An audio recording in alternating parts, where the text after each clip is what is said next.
नमस्कार। मैं आपको कहूँ, एक बहुत विद्वान संत महाराज पधारे हुए हैं, आओ वो मोक्ष दिला देंगे। तो आप क्या कहोगे कि साहब मोक्ष मैं खुद ही प्राप्त कर सकता हूँ, जो माध्यम है ज्ञान मार्ग, भक्ति मार्ग, कर्म मार्ग, जो भी मार्ग है उसमें मुझे किसी और की ज़रूरत नहीं है। तो ये बात एक सब्सक्राइबर ने मुझे पूछी कि सर, राजस्थान प्रशासनिक सेवा की प्रारंभिक परीक्षा और मुख्य परीक्षा के लिए कोचिंग का होना जरूरी है क्या? दोस्तों, आरएस के एग्जाम में, प्रीलिम्स में, मुख्य के परीक्षा में ऐसी कोई बात नहीं है, ऐसी कोई तकनीकी बात नहीं है जो आपकी समझ में नहीं आए। सीधी सादी बात है, किताब को पढ़ना है, याद करना है, नोट्स बनाने हैं। अब राजस्थान का एकीकरण है, शिक्षक क्या पढ़ाएगा? प्रथम चरण ये है, ये जिले थे, ये नींव रखी गई, ये राजधानी थी, या अन्य कोई महत्वपूर्ण तथ्य है? राजस्थान का भौगोलिक विभाजन याद करना है। अरावली पर्वतमाला प्राचीन पर्वतमाला है, वलित पर्वतमाला है, गुजरात के खेड़ ब्रह्म से लेकर के दिल्ली के रायसन हिल तक फैली हुई है, इतनी लंबाई है। ये उत्तरी अरावली में है, ये मध्य अरावली है, दक्षिण अरावली है, ये प्रमुख दर्रे है, ये प्रमुख पर्वत है। तो शिक्षक क्या पढ़ाएगा आपको दोस्तों? अगर या कोचिंग आपको क्या पढ़ाएगी, है ना? देखो, कोचिंग से एक फायदा हो सकता है कि वहां पे अगर आप जाते हो तो अच्छे मित्र मंडली जो बन जाती है ना, तो वहां पर आप जो डिस्कस करते हो, जो परिचर्चा करते हो, उसका जरूर फायदा है। और गुरु का रोल ये है कि आपको गाइडेंस की कमी है ना, किसी चीज के बारे में जानकारी नहीं है, कोई चीज टेक्निकली है, ऐसी कोई चीज है ना, जो आप ग्रहण नहीं कर पा रहे हो, तो जरूर आप कोचिंग में जा सकते हो। और आपको लगे कि नहीं, मैंने बहुत अच्छी तैयारी कर ली है और मुझे तो सब कुछ याद है, अब मैं देखना चाहता हूँ मेरी तैयारी किस रूप के अंदर है, तो मैं गुरुजी के पास में कोचिंग में जाना चाहता हूँ। तो 1-2% अगर इन बातों को छोड़ दे तो मोटा मोटी ये है कि आरएस की प्रारंभिक परीक्षा में अगर आप तैयारी कर रहे हो और आपको लग रहा है कि पास में आर्थिक संसाधनों की कमी है या कोचिंग नहीं कर पा रहे हो किन्हीं कारणों से, तो दोस्तों बिल्कुल चिंता करने की जरूरत नहीं। आरएस का एग्जाम सिर्फ एक ऐसा ही एग्जाम है, जैसे मैंने बताया कि मोक्ष के लिए क्या चाहिए? मोक्ष के लिए भगवान की भक्ति चाहिए, माला सुमरन करने वाला चाहिए, और माला सुमरन के लिए कहीं जाने की जरूरत नहीं है। और इतिहास के अंदर देख लीजिए, जितने भी संत, पीर, पैगंबर सब हुए, सब ने आत्मशुद्धि की, आत्म साधना की। भगवान बुद्ध भी आत्मदीपो भव की बात करते हैं।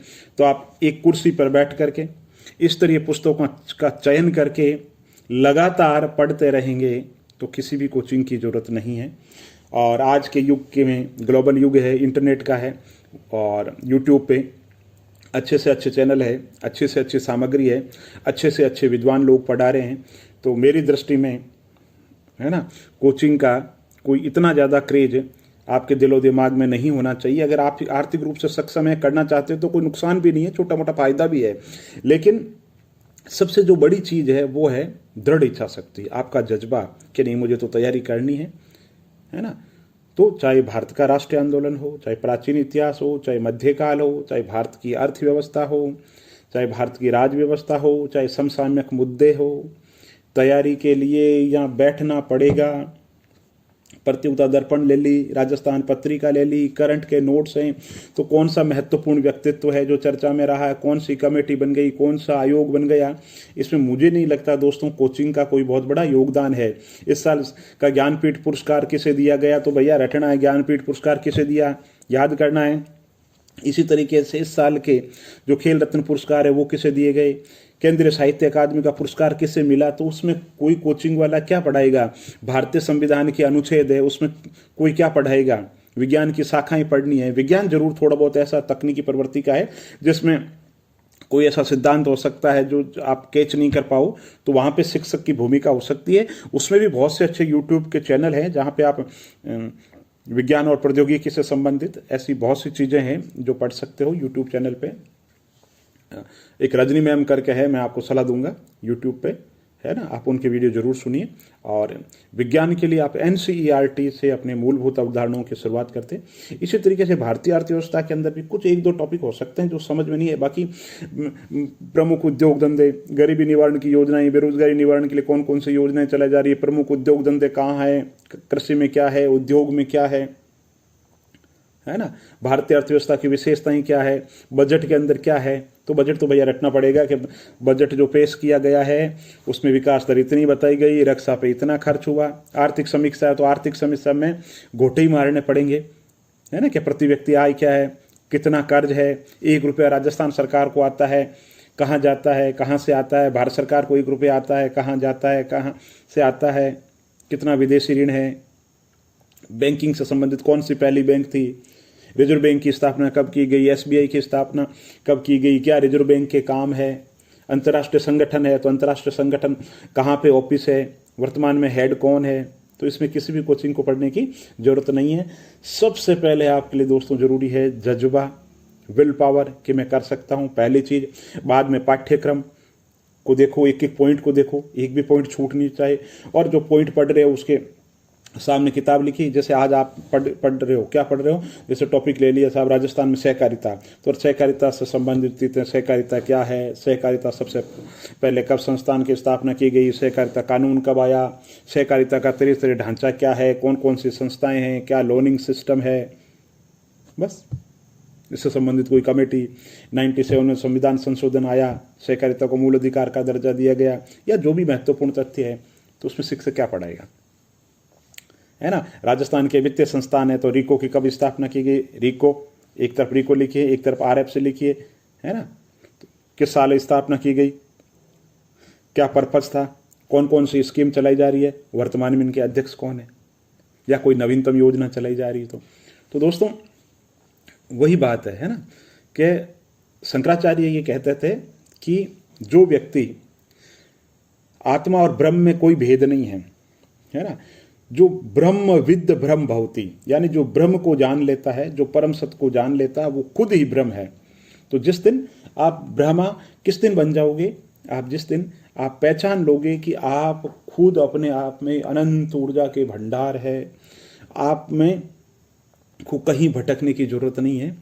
आप तो बस इस टेबल पे बैठ जाइए, अच्छी स्तरीय पुस्तकों का चयन कर लीजिए, ठीक है, अच्छे से अच्छे वीडियो देख लीजिए, अच्छे से अच्छे आर्टिकल पढ़ लीजिए।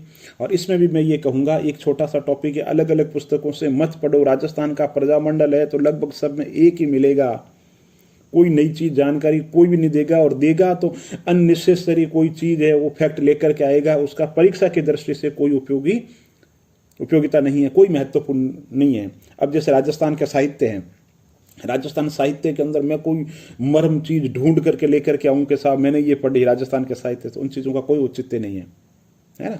इसी तरीके से अगर मैं ये कहूं कि साहब मैं तेजाजी महाराज के बारे में या करणी माँ के बारे में ऐसी चीज जानता हूं जो आप नहीं जानते, तो उनको उस चीज से मतलब ही नहीं है। परीक्षक को तो सिर्फ जो बेसिक चीजें हैं, तेजाजी महाराज का जन्म कहाँ हुआ, तेजाजी महाराज के माता पिता का नाम, ठीक है, उनसे संबंधित स्थल, तो जो बेसिक चीजें हैं, बिल्कुल बेसिक से संबंधित चीजें ही पूछी जाती है।